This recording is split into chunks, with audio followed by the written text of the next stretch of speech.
Bonjour à tous, moi c'est Manu de la chaîne Tout faire soi-même. Pour ceux qui me suivent régulièrement, derrière moi il manque quelque chose. Donc je pense que tu sais ce que c'est ma piscine avec la serre. Comme je vous ai dit, je vais bientôt déménager, donc je l'ai enlevée entièrement pour pouvoir la remettre dans la future maison. Comme j'ai plus ma piscine, je peux plus faire trempette. Et comme tu sais, à certaines périodes de l'année hors été, pendant quelques jours, je la chauffais pour pouvoir en profiter. Et cette année, je me suis dit, ça serait bien qu'on essaye de se fabriquer un bain nordique. D'ailleurs, je remercie Eufy de sponsoriser cette vidéo. Eufy sont spécialisés dans la surveillance et la sécurité de ta maison avec énormément de produits. Eufy, d'ailleurs, c'est une filiale de chez Anker. Donc Anker, on connaît très bien. On a pu tester plusieurs kits solaires qu'ils proposent. Et moi, perso, je suis vraiment pas déçu de leurs produits. D'ailleurs, ils m'ont envoyé leur kit. C'est l'Eufy Cam S3 Pro 2. Ça va bien nous servir un peu plus tard dans la vidéo pour surveiller notre installation. Un bain nordique, si tu sais pas ce que c'est, ça ressemble fortement à un jacuzzi. En revanche, c'est chauffé avec du bois. Si tu regardes un peu sur internet, il y a plein de modèles. Les moins chers, ça commence à partir de 2000 €. C'est pour 2 personnes. Et après, c'est crescendo.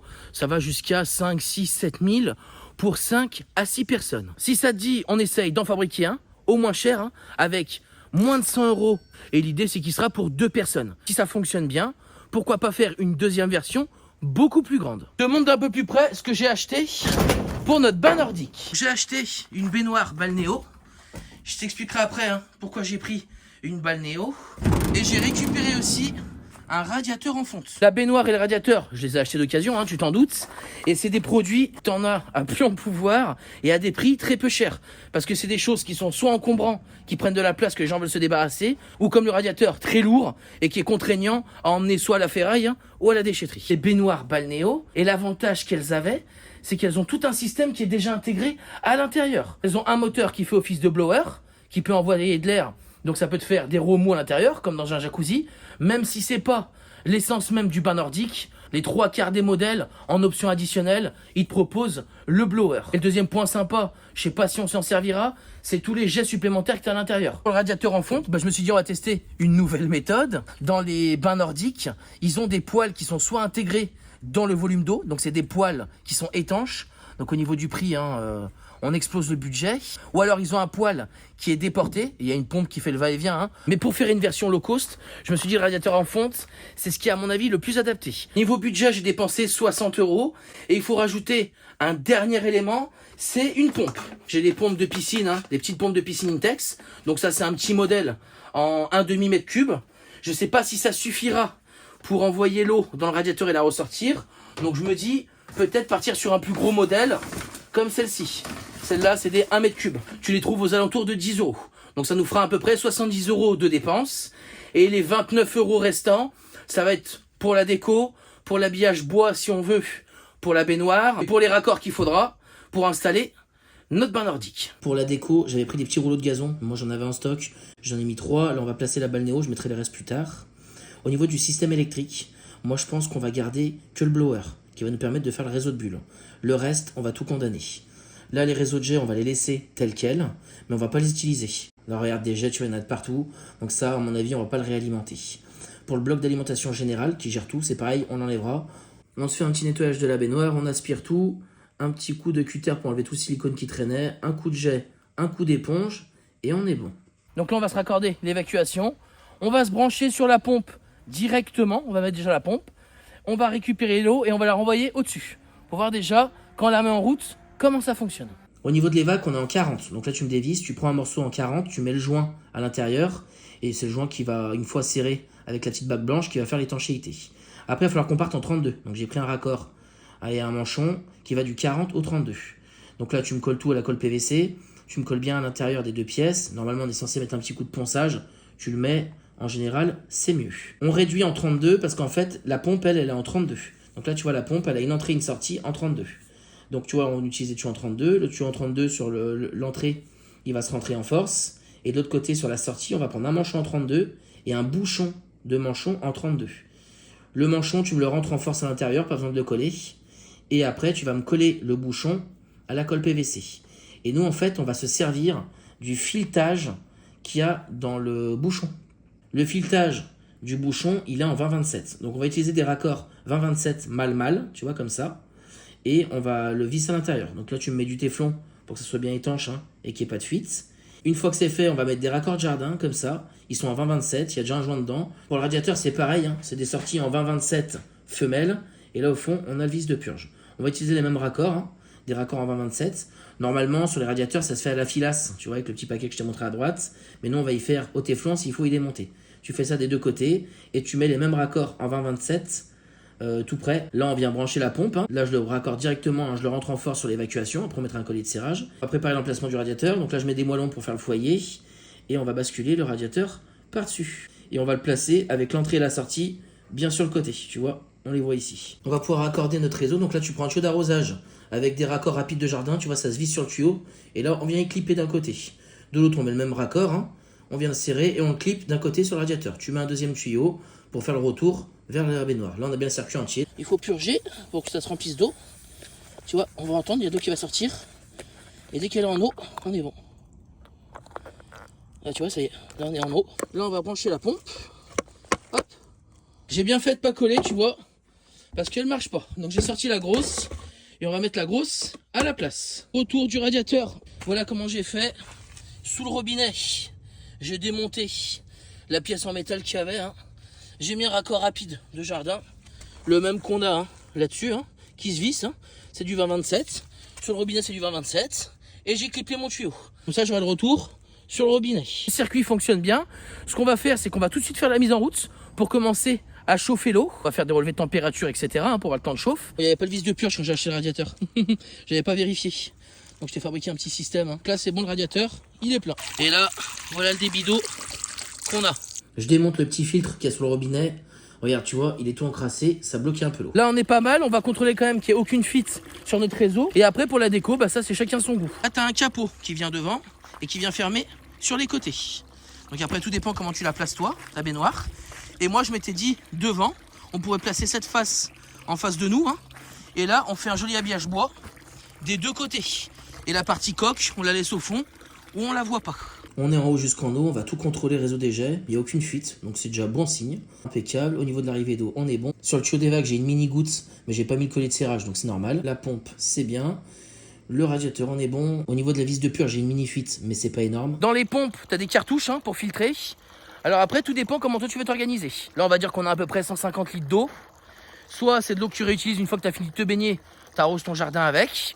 Ou alors tu veux la garder et à ce compte-là, tu mets une cartouche dedans, tu mets un traitement au brome, hein, comme dans les jacuzzis, et comme ça, tu peux conserver ton eau. On met le chrono, c'est 10h20, on est parti. Il me restait un peu de charbon, donc je vais le passer pour la première mise en route, et après j'alimenterai le feu avec du bois de palette. Température de départ, bon là dehors il fait 5 degrés, il fait pas chaud, et l'eau elle est à 9 degrés 9.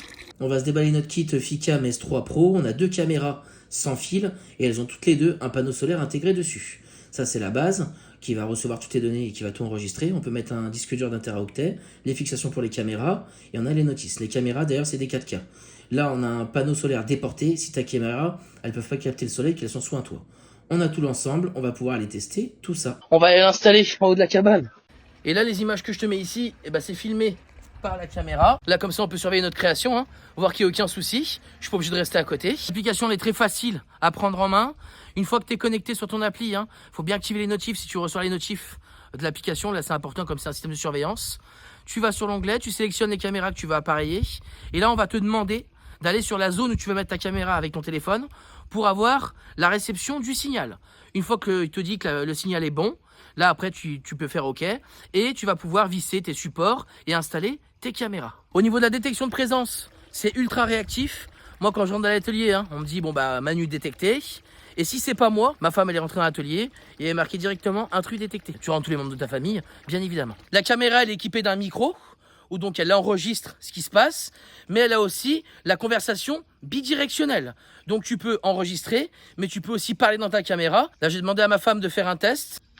Le repas est prêt, viens manger. Tu vois, on l'a entendu. Ça peut être pas mal si tu as des animaux par exemple, pour leur parler à distance quand t'es pas là.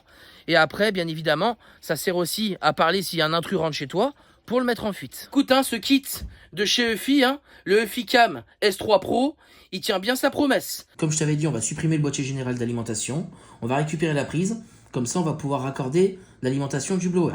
On n'aura plus qu'à brancher le blower en direct quand on voudra notre réseau de bulles. On va regarder dans 1 heure pour voir ce qu'on peut produire en chaleur sans couvercle, parce qu'après à son utilisation, il n'y aura pas le couvercle bien évidemment. On attise le feu un petit peu avec le souffleur. Voilà, ça il est bien parti. Au niveau de la pompe, il en faudrait une un tout petit peu plus puissante. Là on doit être sur une 2 mètres cubes heure, il faudrait quasiment une 3 mètres cubes pour avoir une circulation un peu plus forte. Parce qu'on va dire que le radiateur, il accapare une bonne partie de la puissance de la pompe. Et là tu vas voir, l'eau elle sort brûlante. Donc s'il y avait une circulation plus rapide, elle sortirait moins chaude. Parce que là si on veut la monter en température, il ne faut pas que ça se transforme non plus en vapeur. Là on en est à 1 heure de chauffe. Bon, comme tu peux voir, l'eau, elle n'est pas très jolie. Alors moi c'est l'eau de mon puits. Donc bon, c'est vrai qu'elle n'est pas parfaite.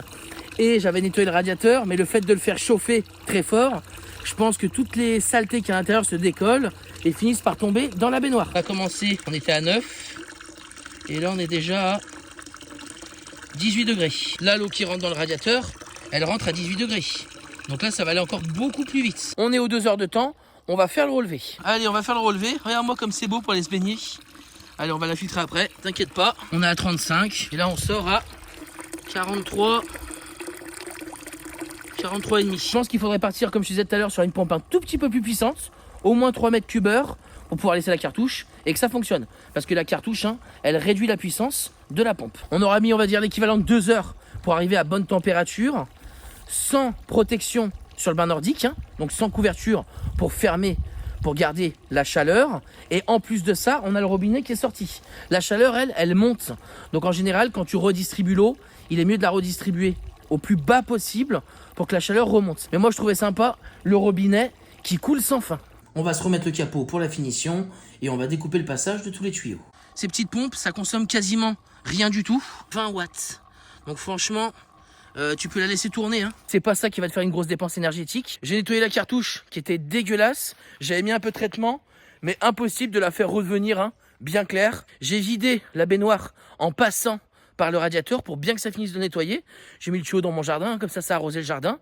Et là, je suis en train de remplir. La pompe, elle est ultra silencieuse. Tu vois, même le chat, lui, il a envie d'aller se baigner. C'est le gazon synthétique qui l'intrigue. Le premier fiston qui est rentré, il est refait.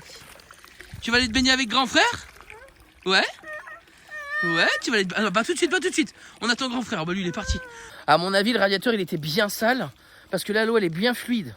J'ai un filet qui coule bien régulier, alors qu'en plus on a la cartouche dedans qui filtre. J'ai testé les caméras de nuit, parce qu'elles ont une vision infrarouge, et elles ont aussi un projecteur que tu peux allumer, si tu veux avoir la vision en couleur. Et ça y est, on y est, tu vois, c'est le moment.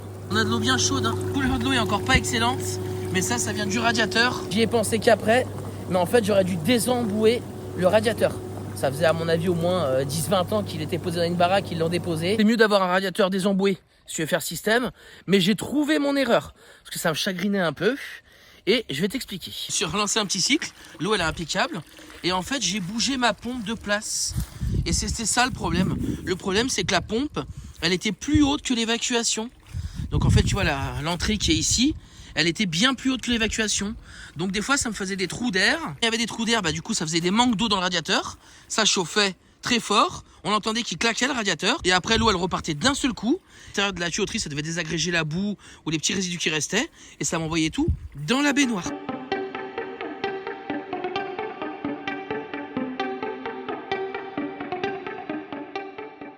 J'espère que cette vidéo elle t'a plu. Je t'ai mis toutes les informations de Eufy en description, et moi je te dis à très vite pour une nouvelle vidéo.